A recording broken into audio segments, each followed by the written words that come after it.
ಜೀವನದಲ್ಲಿ ತಿಳಿದುಕೊಳ್ಳಬೇಕಾದ ಮುಖ್ಯ ವಿಷಯವೇನೆಂದರೆ, ನಿನ್ನ ಸಮಯ ಬರುವವರೆಗೂ ಕಷ್ಟಗಳನ್ನು ಸಹನೆಯಿಂದ ಸಹಿಸಿಕೊಳ್ಳಬೇಕಾಗುತ್ತದೆ.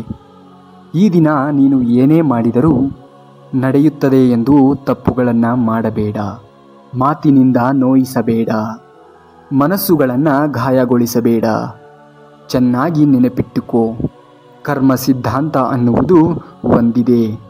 ಅದು ನಾವು ಕೊಟ್ಟಿರುವುದನ್ನು ಮರಳಿ ಕೊಡದೆ ಅಸಲಿಗೆ ತೆರಳುವುದಿಲ್ಲ. ನಂಬಿಕೆ ಅನ್ನುವುದು ಮನುಷ್ಯರ ಮೇಲೆ ಇರಬೇಕೇ ಹೊರತು ಇತರರು ಹೇಳುವ ಚಾಡಿ ಮಾತುಗಳ ಮೇಲೆ ಅಲ್ಲ. ನಿನ್ನ ಸುತ್ತಲೂ 100 ಜನ ಇದ್ದರೂ ನಿನ್ನ ಒಂದು ವಿಶೇಷತೆ ನಿನಗೆ ಇದ್ದೇ ಇರುತ್ತದೆ. ಆ ವಿಶೇಷತೆ ಒಬ್ಬರು ಹೊಗಳುವುದರಿಂದ ಬೆಳೆಯುವುದಿಲ್ಲ ಮತ್ತು ಒಬ್ಬರು ತೆಗಳುವುದರಿಂದ ಕಡಿಮೆ ಆಗುವುದಿಲ್ಲ. ಅಸಲಿಗೆ ಅಂತ್ಯ ಇರುವುದೇ ಇಲ್ಲ. ಹಣಕ್ಕೆ ಪದ್ಧತಿ ಇರುವುದಿಲ್ಲ. ಇವೆರಡರ ಹಿಂದೆ ಓಡಿದ ಮನುಷ್ಯನಿಗೆ ಮನಃಶಾಂತಿಯೇ ಇರುವುದಿಲ್ಲ. ಜೀವನವನ್ನು ಅರ್ಥ ಮಾಡಿಕೊಂಡವರು ಹೆಚ್ಚಾಗಿ ಒಂಟಿತನವನ್ನೇ ಇಷ್ಟಪಡುತ್ತಾರೆ. ಏಕೆಂದರೆ ಈ ಪ್ರಪಂಚಕ್ಕೆ ನಾವು ಒಂಟಿಯಾಗಿಯೇ ಬಂದಿರುವುದು ಮತ್ತು ಒಂಟಿಯಾಗಿಯೇ ಹೋಗುವೆವು ಎಂದು ಅರ್ಥ ಮಾಡಿಕೊಂಡಿರುವರು. ಆದ್ದರಿಂದ ಕಷ್ಟದ ಬೆಲೆ ಮತ್ತು ಇಷ್ಟದ ಬೆಲೆ ಒಬ್ಬರು ಹೇಳಿದರಿಂದ ತಿಳಿಯುವುದಲ್ಲ, ಸ್ವಯಂ ಅನುಭವಿಸಿ ಅನುಭೂತಿ ಪಟ್ಟರೆ ತಿಳಿಯುತ್ತದೆ. ಇಲ್ಲವಾದರೆ ಇತರರು ಪಡುವ ಕಷ್ಟ ಸುಲಭವಾಗಿ ಮತ್ತು ತೋರಿಸುವ ಇಷ್ಟಗಳನ್ನು ನಿರ್ಲಕ್ಷ್ಯವಾಗಿ ಕಾಣಿಸುತ್ತವೆ. ಯಾರನ್ನೋ ನಂಬಿಕೊಂಡು ಏನು ಮಾಡೋಣ, ಏನೆಲ್ಲ ಅದ್ಭುತಗಳು ಆಗುತ್ತವೆ ಅಂದುಕೊಳ್ಳುವುದು ಭ್ರಮೆ ಅಷ್ಟೇ. ಇದು ಕಥೆಯಲ್ಲ, ಜೀವನ. ನಿನಗೋಸ್ಕರ ನೀನು ನಿಂತುಕೊಳ್ಳಬೇಕು.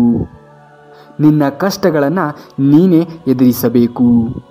ನಿನ್ನ ಕಷ್ಟಗಳಿಗೆ ಮತ್ತು ಸುಖಗಳಿಗೆ ನೀನೇ ಜವಾಬ್ದಾರಿ.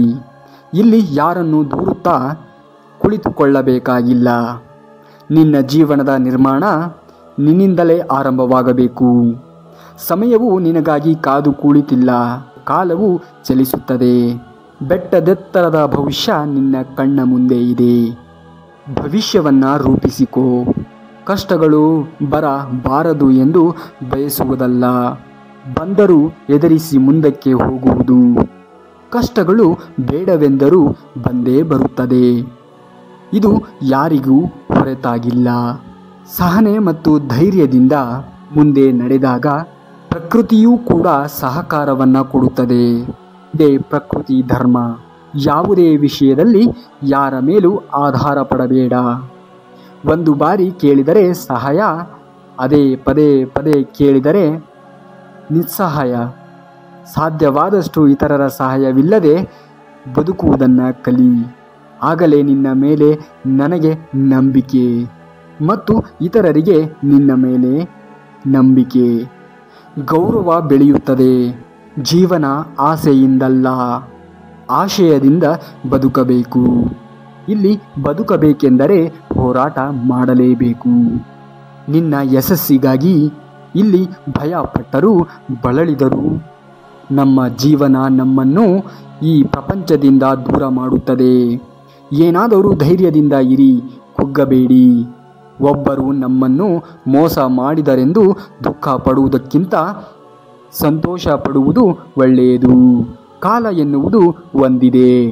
ಅದು ಎಲ್ಲದಕ್ಕೂ ಸಮಾಧಾನ ಹೇಳುತ್ತದೆ. ಬೀಳುವೆನು ಎಂದು ಭಯಪಟ್ಟರೆ ನದಿಗೆ ಬರುವುದಿಲ್ಲ. ಹಾಗೆ ಸೋಲುವೆನು ಎಂದು ಭಯಪಟ್ಟರೆ ಯಶಸ್ಸು ಸಿಗುವುದಿಲ್ಲ. ಫಲಿತವನ್ನು ನೀನು ನಿರ್ಣಯಿಸಬೇಡ. ಪ್ರಯತ್ನಿಸುತ್ತಿದ್ದರೆ ಫಲಿತ ಎನ್ನುವುದು ತಾನಾಗಿಯೇ ಸಿಗುತ್ತದೆ.